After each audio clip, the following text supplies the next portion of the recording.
extensive medical equipment, things that are expensive in my home to help do my cares and help me be independent. But actually I use and have found things that are not. And so I actually got this. This helps me to open my cupboard. Just wrap my hand in here. Pull that open. It allows me to open the drawers. I have one on my refrigerator too. And yeah.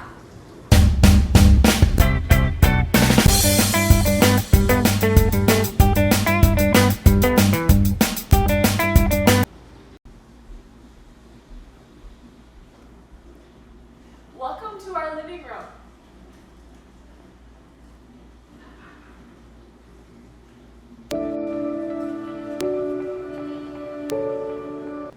Now I'm going to our bedroom.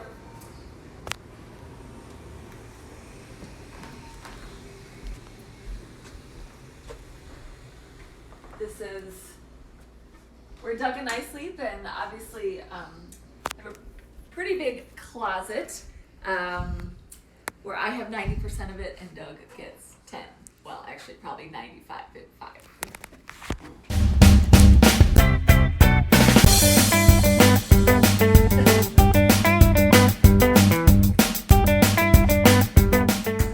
And this is our bathroom. This is where I probably have most of my accessibility things. I have a sink that has the drain all the way in the back so that I can get underneath the sink.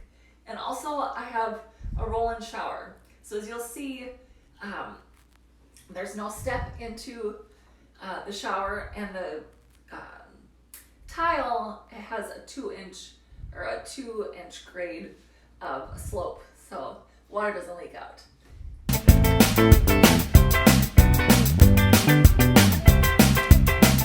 Okay, I built this house 12 years ago. I moved in 2007. And love being here.